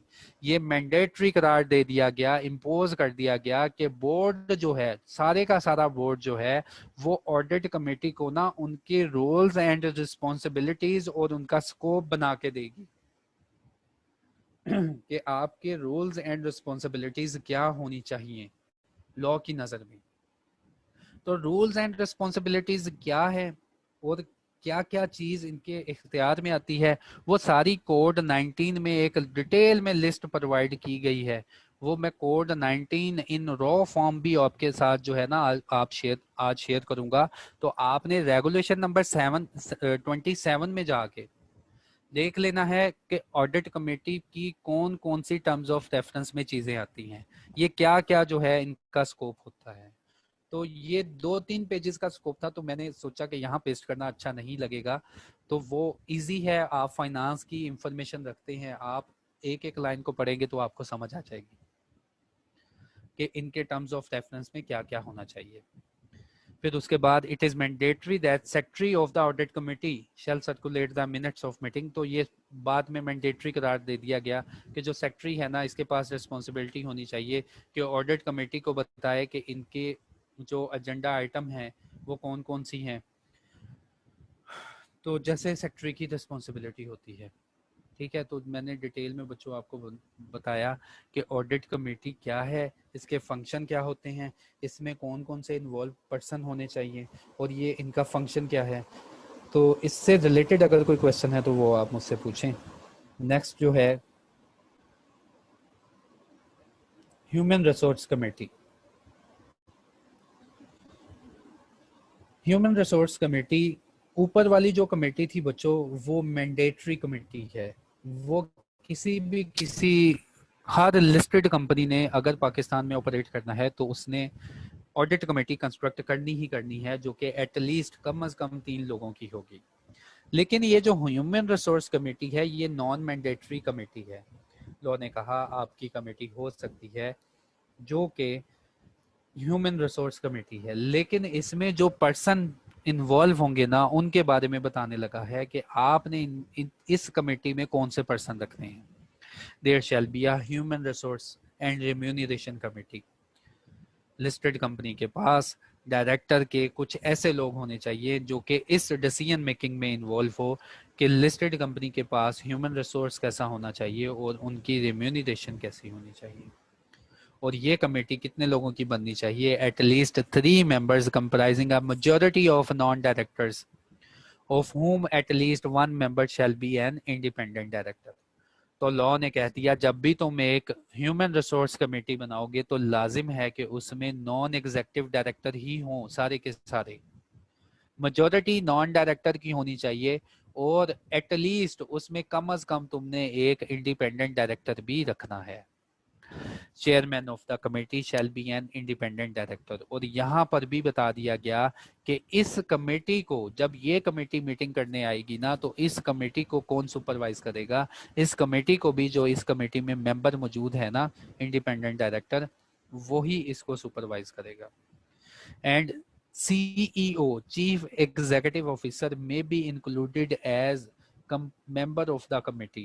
In that case, Human Resource Committee में जो highest rank का एम्प्लॉय है आप उसको इंक्लूड कर सकते हैं, आपकी मर्जी है अगर इसको इंक्लूड करना है तो।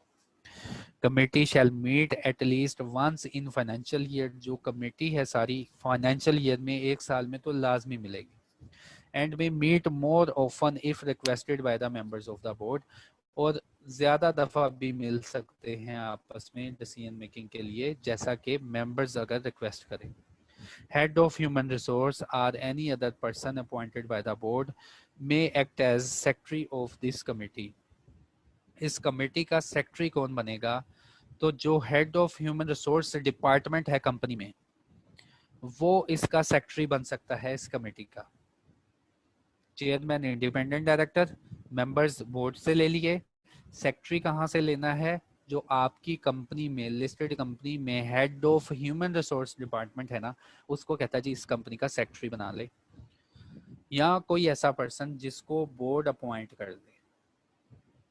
तो CFO if not a member of the committee, head of human resource if not the secretary of the committee, or any other advisor or person may attend the meeting only by the invitation। अगर CFO इस company का member नहीं है, इस committee का member नहीं है, और हेड ऑफ ह्यूमन रिसोर्स भी इस कमेटी का मेंबर नहीं है लेकिन वो कंपनी में मौजूद हैं, तो अगर इन लोगों को जरूरत हुई तो इनको इनविटेशन देके बुलाया जा सकता है। Member of committee shall not participate in the proceeding. तो एंड पे बताया कि ये जो मेंबर हैं ऐसी किसी प्रोसीडिंग में इन्वॉल्व नहीं होंगे जिस प्रोसीडिंग में जिस एजेंडा आइटम में इनकी परफॉर्मेंस के बारे में कोई रिव्यू हो रहा हो। तो ह्यूमन रिसोर्स के क्या रिव्यूज होते हैं और वो किन किन चीज़ों के ऊपर काम करते हैं, तो यहाँ पर भी मैं आपको रेफर करूँगा कोड 20 जो 2019 डिटेल में प्रोविजंस मौजूद हैं कि जो ह्यूमन रिसोर्स कमेटी है इसका किरदार क्या है और ये क्या जो है कैसे फंक्शन अपने परफॉर्म करेगी।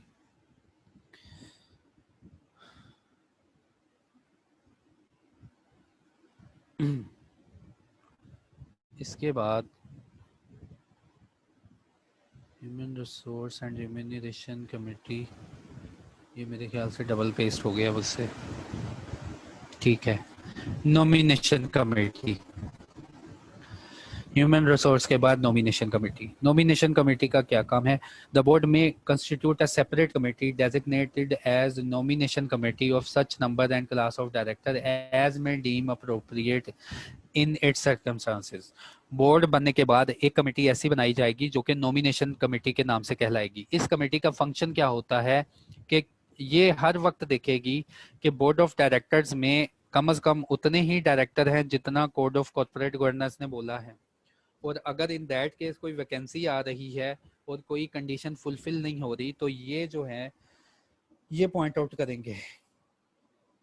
तो मुझे लगता है मुझे यहाँ पे कंक्लूड करना चाहिए, आपके क्वेश्चंस की तरफ आना चाहिए, क्योंकि मैंने एटलीस्ट मोर देन 1 आवर जो है मैंने ही बोला है। तो यहाँ पे अब बनता है कि आपसे पूछा जाए कि कोई कंसर्न है, कोई क्वेश्चन है आप लोगों का, तो यहीं पे क्लियर करें बजाय कि मैं आगे चलता जाऊं। मैंने आज के टॉपिक में आपको बताया कि कोड ऑफ कॉर्पोरेट गवर्नेंस है क्या। उसके बाद कोड 19 में 3 तरह की प्रोविजन है, मैंडेटरी, नॉन मैंडेटरी। फिर मैंने आपको पढ़ाया कि बोर्ड को कैसे बनाना है, कंपोजिशन कितनी होनी चाहिए बोर्ड की। फिर मैंने आपको पढ़ाया अच्छा जब बोर्ड बन जाता है ना उसके बाद उसमें माइनॉरिटी रिप्रेजेंटेशन भी रखनी है, कि माइनॉरिटी शेयर होल्डर्स को इख्तियार देना है। ये इन्होंने रिकमेंड किया, कोड ने इख्तियार देना है कि वो अपनी नॉमिनेशन पे किसी पर्सन को इलेक्ट करवा दें। फिर उसके बाद जब एक बोर्ड बन जाता है तो लॉ ने कहा कमिटीज बनेंगी इनकी, कि हर कोई तो सारी डिसीजन मेकिंग में नहीं ना आएगा, तो इनकी कमिटीज बनेंगी। तो कमिटीज बनेंगी, तो कोई क्वेश्चन है आपका? TOR होता है term of reference. Terms of reference में ना जहीर वो सारी बातें बताते हैं कि आपने क्या करना है, आपने कैसे परफॉर्म करना है, आपकी लिमिटेशन क्या है, आपकी रिस्पॉन्सिबिलिटीज क्या है, आपके इख्तियारात क्या हैं। ठीक है, तो टर्म्स ऑफ रेफरेंस सारा कोड ने बताया है कि इनके टर्म्स ऑफ रेफरेंस में बोर्ड क्या क्या चीजें लिखेंगे। तो वो एक डिटेल में लंबी चौड़ी एक परवियंस है, लाइनें हैं कि अच्छा ऑडिट कमेटी का ये भी इख्तियार है, ऑडिट कमेटी की ये भी रिस्पॉन्सिबिलिटी है, ये भी रिस्पॉन्सिबिलिटी है। तो वो आप एक नज़र देखेंगे। ठीक है, ये हो गया इसका। PICG क्या है? PICG देखें, जब इंडिपेंडेंट डायरेक्टर का सवाल आया था ना कि इंडिपेंडेंट डायरेक्टर कौन होते हैं, तो ये पहली बार कोड जो था ना 2002 का, इसने बताया था इंडिपेंडेंट डायरेक्टर भी कोई चीज़ होती है, क्योंकि कंपनीज ऑर्डिनेंस 1984 में तब ये कंसेप्ट नहीं था। तो कोड 2002 में बताया गया इंडिपेंडेंट डायरेक्टर, लेकिन उस वो इंडिपेंडेंट डायरेक्टर कहाँ से लेने हैं और कैसे सेलेक्ट करने हैं। तो इंडिपेंडेंट डायरेक्टर को क्राइटेरिया क्या था और कैसे सेलेक्ट करते हैं, तो कंपनीज एक्ट 2017 में ना डिटेल में सेक्शन नंबर 166 है, उसमें बताया गया कि इंडिपेंडेंट डायरेक्टर का मतलब होता क्या है। फिर इंडिपेंडेंट डायरेक्टर जो है वो किन किन सर्कमस्टांसेस में इंडिपेंडेंट डायरेक्टर नहीं रहता, अगर उसका कोई लिंक वगैरह निकल आया, वो ये लिंक वगैरह होते हैं, ये मैंने पढ़ाए थे, ये आप एक दफ़ा देख लेना। हाँ, फिर उन्होंने कहा कि इंडिपेंडेंट डायरेक्टर क्या कोई ऐसा ही पर्सन जो चलता फिरता उसको रख लेना जैसे ये जा रहा है। तो उन्होंने कहा कि कोई ऐसा पर्सन नहीं रखना जो ऐसे ही घूम फिर रहा हो, आपने सिर्फ ऐसा इंडिपेंडेंट डायरेक्टर सेलेक्ट करना है जो कि PICG में है। PICG एक ऐसा अदारा है। अच्छा, जब इंडिपेंडेंट डायरेक्टर का सवाल आया तो एक क्वेश्चन अराइज हुआ कि इंडिपेंडेंट डायरेक्टर कहाँ से सिलेक्ट करना है। तो कंपनी एक्ट ने इंस्टीट्यूट, इंस्टीट्यूट का मतलब SECP को कहा कि आप ना एक डाटा बैंक तैयार करें, आप एक लिस्ट बनाएं जिसमें क्वालिफाइड पर्सन हो, जिन लोगों ने कोई मिनिमम क्वालिफिकेशन अचीव की हो, और ये भी हमने पढ़नी है कि ऐसे पर्सन होने चाहिए जो कि क्वालिफाइड हों और विलिंगनेस उनकी लो कि वो इंडिपेंडेंट डायरेक्टर बनना चाहते हैं। SECP को कहा। फिर SECP ने एक ऐसा इदारा क्रिएट किया जो PICG है, Pakistan institute of corporate governance है। आप SECP की साइट खोलेंगे ना, साइट पे आ रहा है PICG भी। तो PICG एक गारंटी लिमिटेड ऑर्गेनाइजेशन है जो कि क्रिएट की SECP ने। और इसके पास ये सारे इंडिपेंडेंट डायरेक्टर की लिस्ट होती है। तो पीआईसीजी से इंडिपेंडेंट डायरेक्टर की लिस्ट निकाल के हम अपनी कंपनी का इंडिपेंडेंट डायरेक्टर सेलेक्ट करते हैं। तो इंडिपेंडेंट डायरेक्टर सेलेक्ट करने के बाद उससे विलिंगनेस ले लेते हैं और उससे बयान हल्फी ले लेते हैं कि आपका हमारी कंपनी के साथ कोई रिलेशन तो नहीं बनता। तो ये सारा चक्कर है इंडिपेंडेंट डायरेक्टर में, और ये सारा चक्कर है पीआईसीजी का। होपफुली मैंने क्लियर कर दिया। अच्छा, why female director is consider mandatory, any specific reason? देखें, एक तो रीजन ये बनता है कि जब भी बोर्ड ऑफ डायरेक्टर बैठेंगे तो अगर जेंडर डाइवर्सिटी आ जाती है ना, तो वहां पे तमीज का लेवल भी इंक्रीज हो जाता है। तो एक सेंस तो सोशल अगर देखा जाए तो ये है। तो दूसरा, जेंडर डाइवर्सिटी रखने का ये मतलब है कि जो फीमेल सेक्टर है, जो फीमेल है, इनको भी अपॉर्चुनिटीज दी जाए कि ये भी कॉर्पोरेट लेवल में अपना जो है डिसीजन मेकिंग में इन्वॉल्व हों। ठीक है, by the way of social मैंने आपको बता दिया कि क्यों रीज़न है इनको रखने का, और बाय द वे ऑफ दूसरा जो साइड है कि फीमेल जो है इनको भी आपने इंक्लूड करना है, इनको भी इक्वल जॉब अपॉर्चुनिटीज़ फराहम करनी है। तो इसलिए हर लिस्टेड कंपनी पे ये इम्पोज कर दिया गया कि जो फीमेल क्वालिफाइड फीमेल हैं उनको भी आप अपने बोर्ड में रखें। सर, मिनोरिटी में जो पर्सन है, जो डायरेक्टर आएगा, प्रोक्सी मिनोरिटी मेंबर्स कंपनी में से होगा। देखिए, ये इख्तियार दिया गया मिनोरिटी को, ठीक है, ये मैंडेटरी प्रोविजन नहीं नजम भाई, उन्होंने ना रिकमेंड किया कि हम यार सोचते हैं ऐसा कि जो आपकी माइनॉरिटीज हैं ना, एक एक दो दो शेयर वाले, उनको भी कुछ इख्तियार दो कि बोर्ड में कोई ऐसा बंदा बैठे जो कि उनको रिप्रेजेंट कर रहा हो। ठीक है, ये इन्होंने अभी ना अपना ख्याल जाहिर किया कोड में, ये इम्प्लीमेंट नहीं किया कि लाजमी तुमने माइनॉरिटी से सबसे कोई एक रिप्रेजेंटेटिव लेना है और उसको इलेक्ट करवाना है। तो वो कंपनी का मेंबर ही होगा, डायरेक्टर होगा। ठीक है sir, do we have any type of explanation which director submitted to the SCCP in case of rounding figure? देखो, डायरेक्टर ने सबमिट नहीं करनी होती एक्सप्लेनेशन जो है ना, इस कोड में ना एंड पे कंप्लायंस से चलती है। ये कोड 29 का है जहीर, 19 का है। ये सारा कोड मैं अब रॉ फॉर्म में ना ग्रुप में पेस्ट करूंगा, देखना ये लॉ लैंग्वेज लिखी हुई है सारी। और सारा कोड जब कंप्लीट होता है ना, तो एंड पे कंप्लायंस सर्टिफिकेट शुरू हो जाते हैं कि अच्छा आपने इन चीज़ों को कैसे कंप्लाई किया, एक्सप्लेन करो। उसको बोलते हैं कंप्लायंस ऑफ कोड। तो वो उस कंप्लायंस में बताते हैं कि हाँ जी हमने ये नंबर रखे तो क्यों रखे, क्यों हमने राउंडिंग अप ऐसे सोची थी।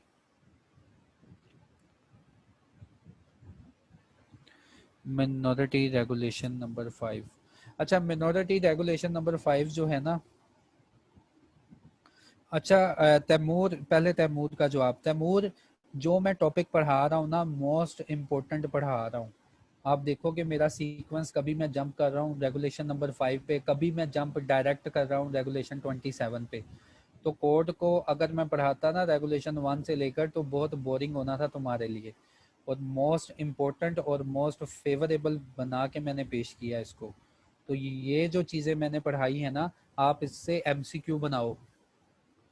ये मोस्ट इम्पोर्टेंट टारगेटेड एरिया जो तुम्हारी प्रैक्टिकल लाइफ में तुम्हें मदद देंगे। और होपफुली मैंने आज क्लियर तुम्हें ये किया है कि लिस्टेड कंपनी में कितनी टाइप के डायरेक्टर होते हैं और कमिटीज़ भी होती हैं इनकी, और वो कमेटी कैसे बनेगी। तो आज मैंने audit committee, human resource committee और नॉमिनेशन कमेटी ये भी साथ में क्लियर कर दिया। अच्छा, रेगुलेशन नंबर 5 का बोला है उसने, इकरा ने।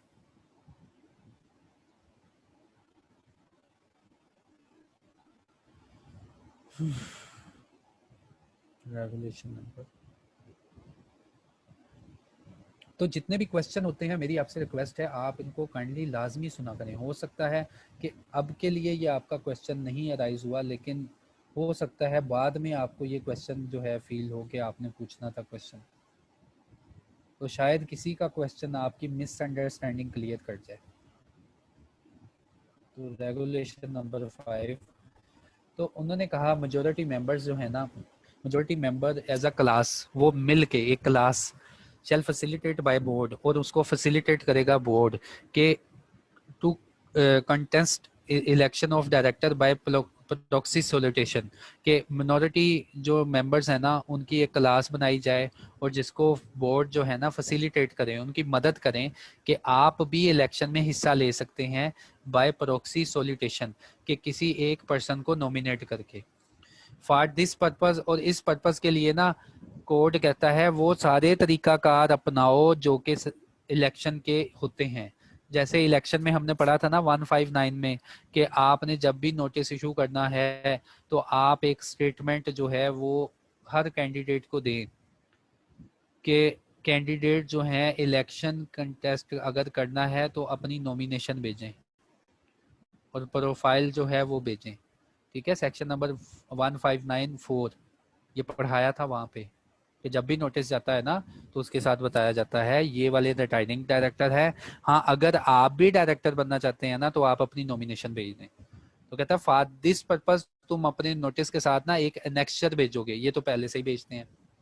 फिर उसके बाद सब ये जो माइनॉरिटी मेंबर्स हैं इनको बताओ, इंफॉर्मेशन प्रोवाइड करो कि शेयर होल्डिंग स्ट्रक्चर क्या है, यानी किसके पास कितने शेयर्स हैं, और ऑन रिक्वेस्ट बाय कैंडिडेट, और इनकी रिक्वेस्ट के ऊपर कंपनी की कॉस्ट के ऊपर ना नोटिस के साथ प्रॉक्सी फॉर्म भी अटैच करो। तो ये सारी कंडीशन पहले से अप्लाई हो रही हैं, लेकिन यहाँ पे उन्होंने रिकमेंड किया कि हम रिकमेंडेशन दे रहे हैं, रिकमेंडेशन को लोग मानते हैं या नहीं मानते उन पर डिपेंडेंट है, लेकिन अभी ये अप्लाई नहीं हुई। रेगुलेशन 5 जो है ना तो ये नॉन मैंडेटरी है ना ये मैंडेटरी है, हाँ ये रिकमेंडेटरी है।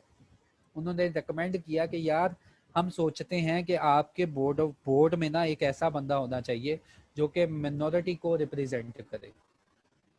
ठीक है, तो ये मकसद था इसका, होपफुली मैंने क्लियर कर दिया। नॉमिनेशन कमेटी, अब्बास रजा, नॉमिनेशन कमेटी जो है ऐसी कमेटी जो कि बोर्ड ऑफ डायरेक्टर्स में से निकलेगी जिसमें मेजॉरिटी डायरेक्टर्स जो होंगे वो नॉन एग्जीक्यूटिव होंगे और इंडिपेंडेंट डायरेक्टर होंगे। इस नॉमिनेशन कमेटी का काम क्या होगा, ये हर वक्त ये देखती रहेगी कि जो कंपोजिशन हमें लॉ ने बताई है वैसे ही कंपोजिशन हमने रखी है। और जब भी इलेक्शन ऑफ डायरेक्टर होता है ना तो नॉमिनेशन रखनी होती है कि कितने नंबर ऑफ डायरेक्टर हमने सेलेक्ट करने हैं। तो नॉमिनेशन कमेटी के वो सारे जो हैं तरीकाकार और सारे इख्तियारात इसके पास हैं। तैमूर का क्लियर हो गया। अच्छा sir please explain election of CEO. देखो सीईओ मैंने पहले भी बताया कि सीईओ यार इम्प्लाई होता है, तुम ये वैकेंसी अनाउंस करके सीईओ रख सकते हो, इलेक्शन नहीं होता सीईओ का, अपॉइंट होता है। सीईओ अपॉइंटमेंट होती है, सीईओ इलेक्शन नहीं होता। हाँ डायरेक्टर का इलेक्शन होता है, और जो तुमने सेक्शन नंबर 159 में पढ़ा, बाद में सीईओ के सेक्शन पढ़ाए उसमें कहीं मैंने तुम्हें पढ़ाया कि सीईओ का इलेक्शन होने जा रहा है, आ जाओ जिसने इलेक्शन में आना है आ जाओ। लेकिन डायरेक्टर में मैंने आपको ये सारा सेक्रेटेरियल प्रैक्टिसेस करवाई, कैसे लोगों को इनवाइट करना है, आओ इलेक्शन करें। सीईओ जो होता है और चेयरमैन जो होता है इनको अपॉइंट करते हैं। देखो बोर्ड ऑफ डायरेक्टर जब आ जाते हैं ना, ये किसी ऐसे कॉम्पिटेंट बंदे को जो कि डे टू डे कंपनी के अफेयर्स देखे, एक पर्सन को इम्प्लाई रखते हैं अपना कि तुम जो हम डिसीजन मेकिंग करेंगे वो कंपनी के ऊपर इम्प्लीमेंट करो, परफॉर्मेंस लो कंपनी से।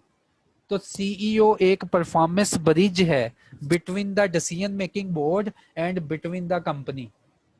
और कंपनी में क्या शामिल है, उसका manager finance, manager marketing, manager सारी कंपनी यार। और चेयरमैन क्या है, बोर्ड ऑफ डायरेक्टर जब आ जाते हैं तो वो मीटिंग करेंगे ना, मीटिंग से पहले किसी एक पर्सन को नॉमिनेट कर देते हैं कि हम जो मीटिंग करने जा रहे हैं देखो वो लॉफुली कर रहे हैं और वैसे ही एजेंडा आइटम डील कर रहे हैं जैसे होनी चाहिए। ठीक है, तो यार ये चेयरमैन होता है। Date of election word use होता है सबूर डायरेक्टर के लिए कि डायरेक्टर का जब इलेक्शन हो जाएगा तो विद इन 14 डेज वो ये 2 पर्सन जो है ना रखेंगे। ठीक है, हाँ जी, कोड 19 की इकरा इससे पहले जो कोड आते थे ना, वो मुसीबत होती थी लिस्टेड कंपनीज के लिए कि हर दफ़ा एक नया कोड और सारी बात मानो। तो इस बार एससीसीपी ने ऐसा काम किया, बहुत ज़बरदस्त काम किया कि सारी बातें चलो ना मानो, कम अज़ कम ये बातें मानो। अगर ये बातें ना मानी तो सारी पेनल्टी इन पे ही लगेगी, दूसरी बातों के ऊपर पेनल्टी नहीं लगेगी। ठीक है सर, इसमें भी मीटिंग बोर्ड, देखिए बोर्ड की मीटिंग जो होती है ना, उसका 7 डेज पहले नोटिस आता है, तो वो ही सारा प्रोसीजर होगा जो मीटिंग के नोटिस मैंने आपको पढ़ाए हैं ना, सेक्रेटरी बैठ के वैसे ही नोटिस लिखेगा कि ये वाली मीटिंग इस दिन को होने जा रही है। बोर्ड ऑफ डायरेक्टर्स को वो नोटिस भेजेगा कि आपने इस मीटिंग में आना है और ये एजेंडा आइटम डील करनी है। ठीक है, तो ये मैं डिटेल में आपको पढ़ा चुका हूँ मीटिंग्स में कि नोटिस कैसे बनता है और नोटिस किस किस को भेजना है। ये भी मैंने सबूत का कंसर्न भी ख़त्म कर दिया। Sir is HR committee mandatory committee? देखिए मैंडेटरी नहीं है, लेकिन एचआर कमेटी लाजमी बना लेती हैं लिस्टेड कंपनीज। ठीक है, मैंडेटरी जहाँ था वहाँ पे मैंडेटरी बोला, लेकिन एचआर कमेटी में नॉन मैंडेटरी रेगुलेशन है। उन्होंने कहा आपकी तो लाजमी कोई ना कोई ऐसी कमेटी है ना जो एचआर होती है, तो उसकी कंपोजिशन हम आपको समझाते हैं कि उसमें ये लोग होंगे, मेजोरिटी नॉन एग्जीक्यूटिव डायरेक्टर होगी और फिर एटलीस्ट कम से कम एक इंडिपेंडेंट डायरेक्टर रखना है। फिर उस कमेटी का चेयरमैन उस कमेटी को रेगुलेट करेगा independent director. Sir shall we read term of, देखिए टर्म ऑफ रेफरेंस आपका एग्जाम है एमसीक्यू बेस्ड, तो उसमें तो कोई नहीं आपको लिखवाने लगा कि टर्म ऑफ रेफरेंस लिखो। आप एक नज़र भी देख लेंगे ना तो 3-4 टर्म ऑफ रेफरेंस तो आपको वैसे ही याद हो जाने हैं, क्योंकि आप फाइनेंस से रिलेटेड है। तो टर्म ऑफ रेफरेंस मैं कोड जो है पेस्ट करूंगा, कोड 19 वैसे जैसा एससीसीपी की साइट पे है, तो आप रेगुलेशन नंबर 27 में जाके सारा टर्म ऑफ रेफरेंस उनका देख लेना। What is term of reference ये मैंने बता दिया जहीर को। Sir do we have any type of explanation, ये भी मैंने बता दिया जहीर को। उसके बाद what is the difference between non mandatory and recommendatory? ठीक है, इस कोड में ना अब्बास 3 वर्ड यूज हुए हैं। मैंडेटरी का मतलब कोड ने बताया कि इसके अलावा हल ही नहीं है, इसको मानना ही मानना तुमने। नॉन मैंडेटरी का मतलब कि अगर तुमने इनको ना माना तो इसका अल्टरनेटिव हमें बताओ। ठीक है, कंप्लायंस में ना, जैसे ह्यूमन रिसोर्स कमेटी एक नॉन मैंडेटरी कमेटी है, लेकिन कंप्लायंस में आपसे पूछेंगे जाके ह्यूमन रिसोर्स में बताएं कौन से बंदे हैं, आप बताएंगे हमारा ह्यूमन रिसोर्स नहीं, हमारा एक और डिपार्टमेंट है जो कि यही फंक्शन परफॉर्म कर रहा है और वो ऐसे है। ठीक है, तो इसको कहते हैं नॉन मैंडेटरी। और रेकमेंडेटरी प्रोविजन, रिकमेंडेशन, जैसे अभी मैंने ये मैंडेटरी ये माइनॉरिटी वाली जो है रेगुलेशन पड़ी कि हम यार रिकमेंड करते हैं। ठीक है, आगे भी रिकमेंडेटरी प्रोविजंस आएंगे। तो होपफुली जो है मैंने सारे कंसर्न क्लियर किए हैं। बाकी जो क्वेश्चन है आप ग्रुप में पूछें, तो आज का लेक्चर कंक्लूड करते हैं। कल इंशाल्लाह जो है मैं कोशिश करूंगा कोड जो 19 है इसको मैं कंप्लीट कर दूं। अल्लाह हाफिज़।